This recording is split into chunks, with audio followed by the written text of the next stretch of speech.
What's up, YouTube? Back in here with the reaction and an explanation video. This is for Stranger Things, episode 8. Spoilers included. Okay, so episode 8 starts off with 11 collapsing, Papa running up, asking her, "What did you do?" as he sees that there's an outline of a body disintegrated and dead bodies surrounding her. So we know this is one that he really should be mad at, but whatever. So Nancy is struggling to escape, and in the regular world, outside of the Upside Down, they're looking for Nancy's music of choice to help her form an exit for her to escape. She's running through what appears to be the facility that 1 and 11 were in. She's just running, pulling boards off. Vecna's coming down a hallway slowly as crap. And then she finally pulls the boards off and she walks into a room. Lights go out. Papa's talking, possessed by Brenner. Before the lights, then the lights go out and the lights come back on. She's tentacled to a chair, like some Japanese fetish. If you don't know what I mean, look up the Fisherman's Wife. It's a Japanese fable. So Vecna starts approaching her, and he tells her that he wants Nancy to tell 11 of his plans for Hawkins. He doesn't plan to kill her. He's using her as like a messenger, which is a pretty cool idea. It's probably gonna scar him for life, but it's a pretty cool idea.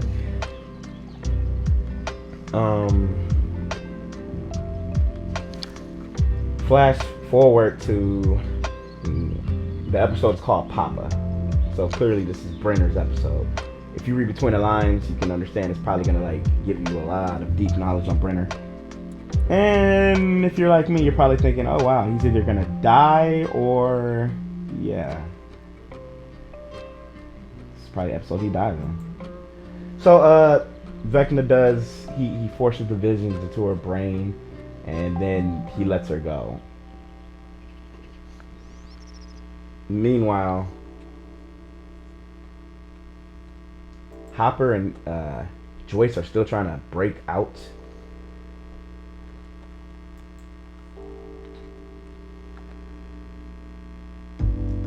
Hopper's been gone for 8 months.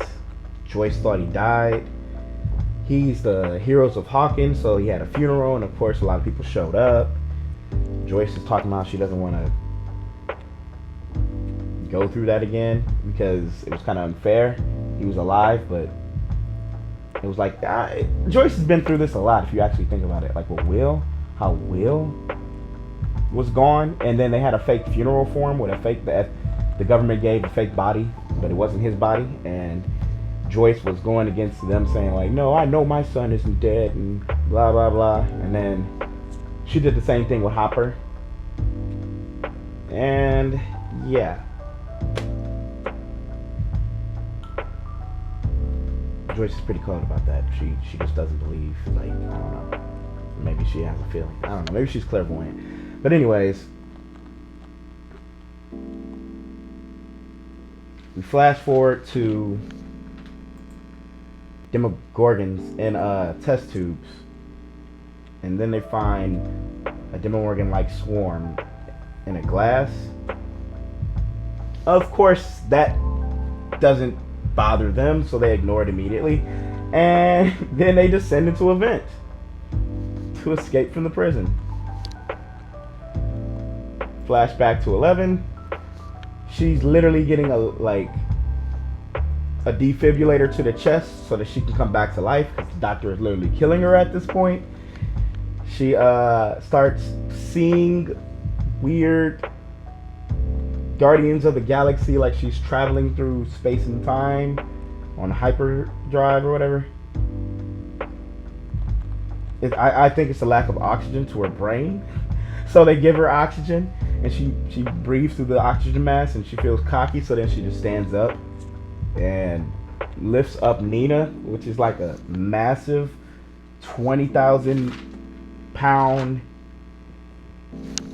tank that she was using to it was her tank, the tank filled with like water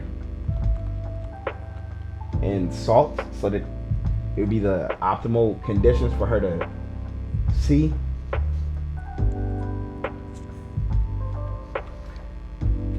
Yeah, she lifts it up and then she brings it back down. Okay, cut away. Then we go to the Surfer Boys. Apparently Surfer Boys Pizza has expanded to Nevada. We got in the van, Mike. We got Will, of course. Mike Will made it.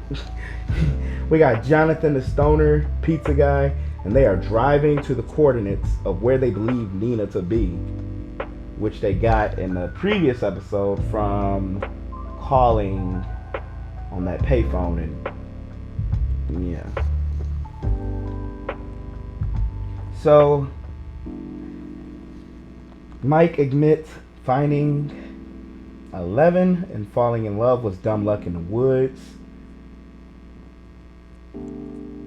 Mike feels that 11 will eventually realize that she doesn't need him and he's a throwaway. Will's like, nah, bro. So he shows Mike the painting of their like D&D squad that 11 commissioned him to draw. So then you got Mike's coat of arms is a heart. Mike is holding the party together and he is drawn leading the party to battle. Then you got Will saying, hey man, enough with you. I know you're going through your problems about your like permanence in this like woman that you like's life, but hey, I'm over here thinking that I'm a mistake because I'm different. That's just like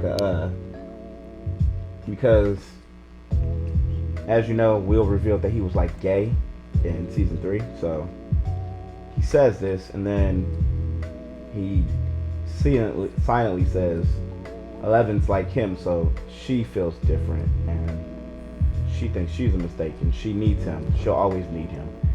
Then Will turns like to face out the window and he silently starts crying about his unrequited love for Mike. And then his brother just like looks in the rearview mirror while he's driving and he's just like, dang bro, dang, not like this bro. Okay, cut away to 11. Then 11 fell into a coma as she was pushing past her limits and she woke up with amnesia after she made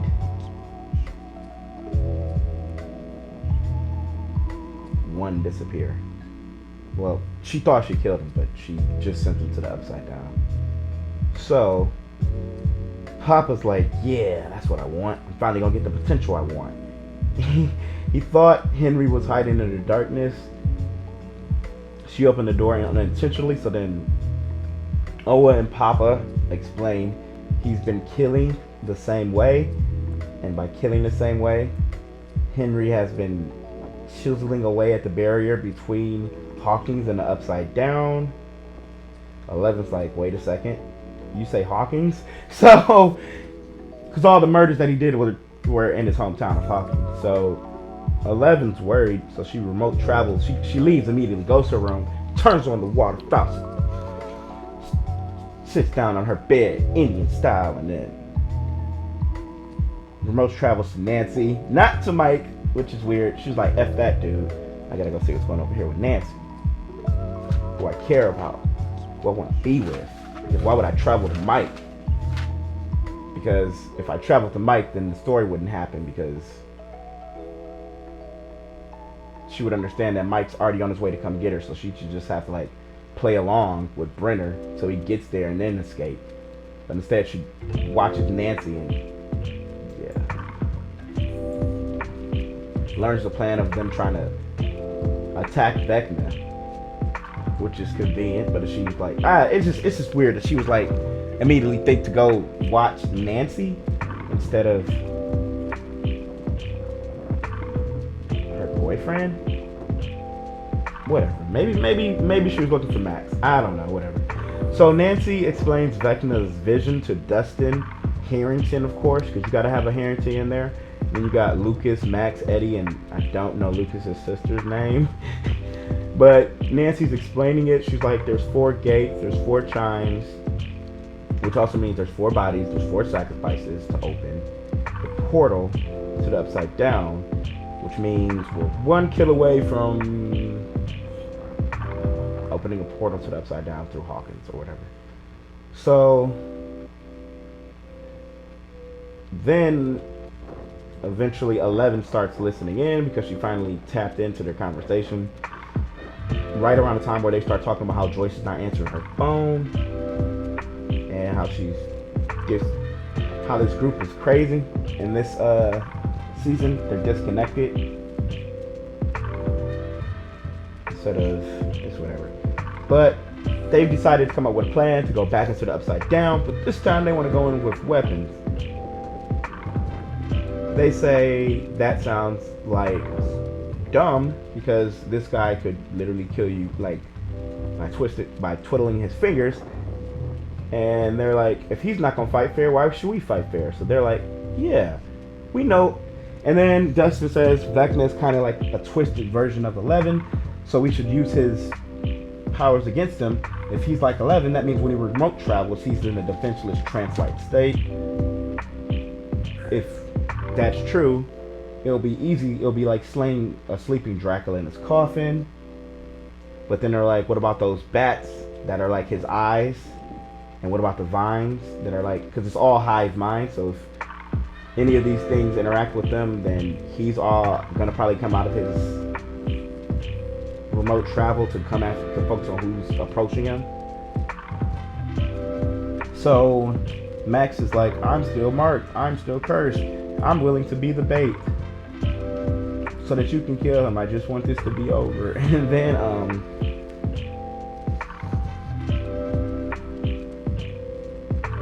they decide like, okay, if we can just come up with a plan to distract the bats, we can make this pop.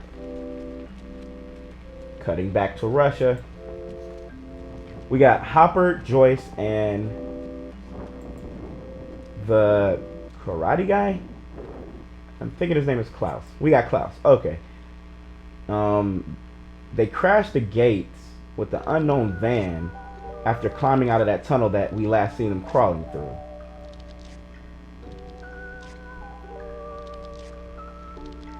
While they're crashing the gates, they're getting shot at by Russians because you just escaped the prison. I don't know where they got the van from because as soon as they climb out of the tunnel, you don't see any vehicles around, but whatever, suspend disbelief, I guess. So then we got Dustin, Max, Lucas, Eddie, Nancy trying to arm up at an army surplus that's called the War Zone. They came up with a plan to go get weapons from a place called the War Zone.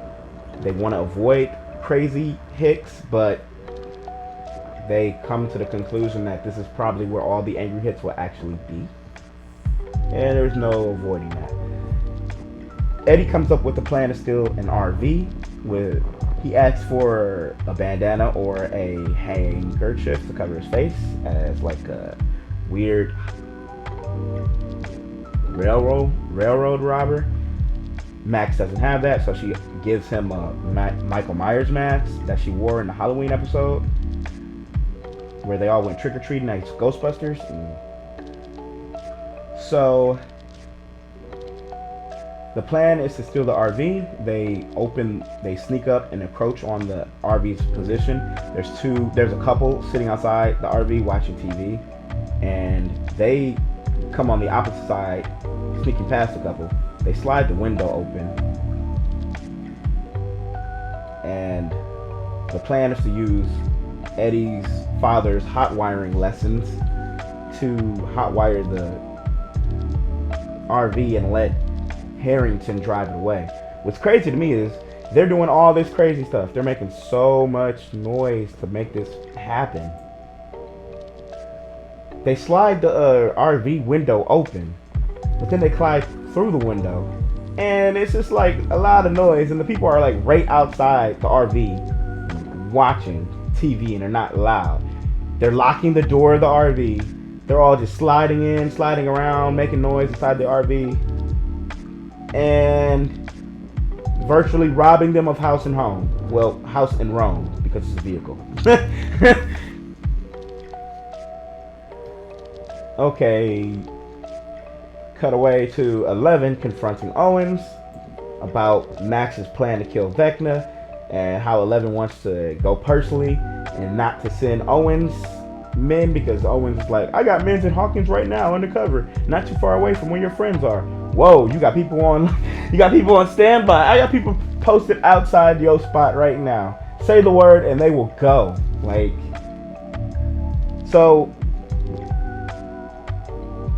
Papa comes into the room and he immediately tries to talk her out of it, saying one consumes by taking memories, abilities, and he's been missing for a year.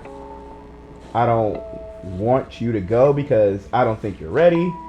And if he's been missing a year, who knows what memories and abilities he's taken and how strong he's gotten. She's like, what? I don't know. She's just cocky, thriving off of the last win, I guess. So she's like, F it. I'm going. So Owens and Papa argue over 11 going or staying. It's reeking of a double cross. Papa's look like he's done arguing, already killed Owens in his mind. He's like, yeah, that nigga's like, I'm already back with the trial. Like, Harrington, cut back to Harrington and RV, talking about how he's using the kids as practice, because he has a dream of having 6 kids. He wants 3 boys, 3 girls in an RV every summer, seeing the country with his wife. Sounds like an effing nightmare. Too many kids, whatever. Lucas walks back to Max and he says, all the victims went to the school psychologist. Can't we find someone else that like had nightmares or like visions or something? It doesn't have to be you, Max. And she's like, that wouldn't be fair to them. They're not prepared and they will be walking in blind. I have to do this. And he's like, well, if it goes bad, I'm calling in the Kate Bush so that she can have a way out. Cut away to back to Russia. Yuri is taking Hopper and crew to Katinka because they threatened him on the way out after getting shot at. They threatened him and he said that he could get them to America. Katinka was supposed to be a plane. Turns out Katinka's a helicopter that's never been flown before, can't handle strong winds, and needs a tune-up. Cut back to Owens. No cutaway. Then Hopper has the idea of wanting to call Owens from Russia. He tells this to the ex-prison guard. The ex-prison guard tells him, we can do this.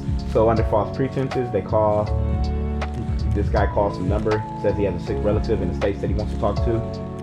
And they said, then they're like, all right. So then they hang up and they're waiting for a phone call that will be returned in 5 minutes, 5 hours, and 5 days with the KGB on the other line. Because apparently in Russia, you can't just make phone calls to the States without the KGB being involved. So I'm calling this the Unrequited Love season because we got Susie over here watching Robin get kissed by her boyfriend in the army surplus store, and she's just like, oh, I was in love with her, no. And then we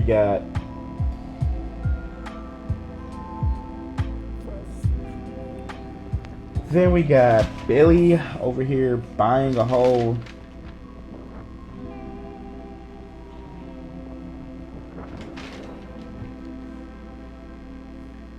.38 revolver. He asked about Mike because he sees Nancy, grabs her shotgun. Nancy's trying to buy a shotgun. She's approached by Jimmy. Jimmy's like, your brother was in the Hellfire Club. Because Nancy goes down the wrong path of actually trying to be empathetic. It tells him, I'm sorry about Chrissy, and his whole thing is he's been trying to get revenge for her this whole season, so he's just immediately mad. He immediately walks up on her, tells her like, you don't want to get a long gun like this because someone could grab it. No, because shotguns are meant for like close range, and with a shotgun that's long like that, someone can grab it and redirect it towards her. So he's basically threatening her, whatever. So basically the jocks take over the army surplus because they're buying weapons because they really want to kill freaking Eddie. Because they never got to kill him and they think he has like satanic powers. So they said, let's go get some guns. Okay, whatever. Cut back to Mike, John, Will, and the stoner pizza guy. They're still driving. They're starting to question Susie's direction. So they pull over to double check the coordinates. While they're doing that, the stoner guy just randomly walking in the desert, yelling out for Nina. Then he sees military tracks in the dirt, calls over John, Mike, and Will. They affirm, yep, that's probably what we need. That's probably what we're looking for. Hop in the car, drive down that way. Cut back to Owens talking to Ellen on the phone about like how they need to hurry this up, and the plan is to go to Hawkins and all that smooth stuff. And then the army guys walk in and they're like, why do you look like that, Doc? And he gets taken hostage and smacked around, and then they handcuff him. And then 11 walks into a room where Nina is to reminisce about like how much she accomplished and how she got her powers back. And then Papa starts locking the door, and she's like, no, I'm still in here. And they don't care. So then Papa like comes out from where he was hiding in the room, and he's like, you can't leave. And he's like, if you try to leave, I will kill Owens. And he wants to force 11 to train until he feels she's ready, possibly letting Hawkins get destroyed.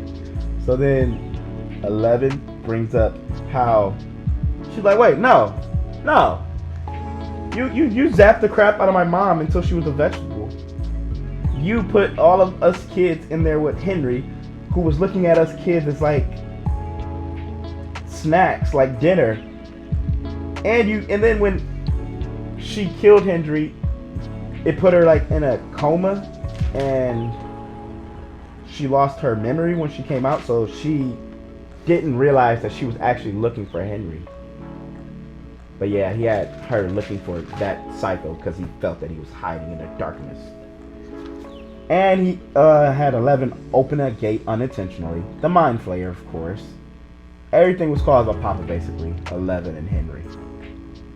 And 11 said that she just wanted to know she was a monster. And says if he tries to stop her, she will kill him. And she opens the door, and Papa's like, gotcha, Bisk. And he drugs her. And she doesn't kill him. She just puts him on a freaking Nina, holds him there, and then passes out. I don't know. There's a lot of missed opportunities for her to win, but I understand if she kills him right here, then the story won't happen. So then Dustin and Eddie, but I feel like they could have, I don't know, covered it up and not have made it so obvious that she couldn't kill him, because he's not even bleeding or anything. It doesn't seem like she was even trying to kill him. It seemed like she was just holding him against the wall. She's passing out. Like what? You just said you were willing to kill him if he tried to stop you, and now you're like, nah. So anyways, back to Dustin and Eddie hammering nails into crash tram lids. Nancy committing a felony, of course. She's wilding with it. You know, Nancy out here committing felonies. She don't really care. That's how she been, man. You know. She is sawing the shotgun to make it a sawn-off shotgun. but she didn't buy it as a sawed-off shotgun. So she literally reconfigured the gun that she purchased, and that's illegal. So she bought a long 12 gauge revolver, and she sawed it. She sawed the barrel off, so now she has a sawn-off shotgun. But on her like gun registration, it's gonna say a 12 gauge, but when they match the serials, it's gonna be like, this is supposed to be a 12 gauge. You offered this. Felony. Whatever, I'm rambling. Then Dustin and Eddie horse around, and Dustin is told by Eddie to never change. Lucas and his sister are making spears by tying knives to sticks. His sister tells him why she shows up to every game, because she's still his sister at the end of the day. She cares about him, even though she didn't show up to the one that mattered. Then where he actually scored the game-winning point. You know, Rowdy Rich, the box, whatever. Then we got Susie and Harrington making Molotov cocktails and talking about how their unrequited love is going on, because Steve wants Nancy, Will wants Mike. It's an unrequited love season. Susie wants Robin, but Robin is either straight or she's lesbian and she doesn't know it yet. Steve wants Nancy, but Nancy still wants to be with Jonathan. Will wants Mike, but Mike is with 11. So it's like unrequited love. You want something you can't have this season, whatever. Then we got 11 waking up with a shot collar in the bed. And of course, Papa telling her it's the only way. I never planned to activate it, but we have to do this my way. Then the base is under attack. The base is under attack by Sullivan. He's finally arrived with his helicopter and his convoy of army troops. They put remote charges on the door. They blast the door open. Then they're doing a 4-man shield team doing pop-ups like adware. It's crazy. Advancing down the hallway. You got 2 men in the front with shields, 2 men in the back with rifles, and as the men move forward, they have the shields down so that they can shoot, and then the people in the front pull the shields up while the people in the back reload. It's a pretty standard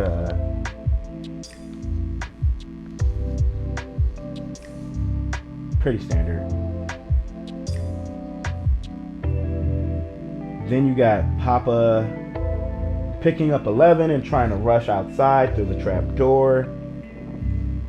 And Sullivan finding Owens handcuffed and asking him where 11 is. Again, because the first time he lied to him. Then we got Papa getting shot, grazed in the arm, trying to escape with 11 from by the guys in the helicopter. Then Owens is begging because they tell Sullivan that they have 11 in their sight, and Owens hears it over the radio and he begs Sullivan. He says he could put 11 in a medically induced coma to see if the murder stopped, or if they might need her to win the fight. And Sullivan's like, John Legend, you got the green light. So John is driving closer, blaring the horn. He's in the pizza truck, the pizza van, as a distraction, and 11 moves. She stands up and then she moves, and then the guy in the helicopter looks at the guys approaching in the pizza van. They're like, yo, we got civilians here. And he's like, ignore the civilians, kill the girl. So then he's like, all right. So then he tries to go back to where she was, and she already stood up and she's already moved, and he's trying to find her. And then when he's trying to find her, she's already like using her powers to toss the helicopter around, and then she pulls the helicopter down and destroys it. while the helicopter was shooting at her. And then 11 just falls to her knees and starts losing it. Mike runs over and tells her that he's real and embraces her. Papa releases her shot collar, says he needs 11 to understand that everything he did was for her. She says bye without saying she understands, holding him to his face. Gets in the van, drives off. Then she's like, we need to get to Hawkins right now or they're gonna die. Because she thought she was like just up the street or something apparently. And they're like, Hawkins is over 2,000 miles away. Stop playing with us, little girl. And she's like, so then Sullivan reaches the trap door. He like finally reaches the like surface because he walked to the top where Papa ran out. And then Papa's just laying there shot up. He got shot in the back, shot in like the arm. He's just laying there shot up. He rolls over to watch her escape. I don't think he's dead because Sullivan just reached the surface. Papa just rolled over. Yeah, I think he would probably take him hostage, heal him because he knows 11, and I think he would try to like sell like I can help you find her. I know her. I trained her. Like we're gonna expect him the 5th season, I'm thinking. Then we got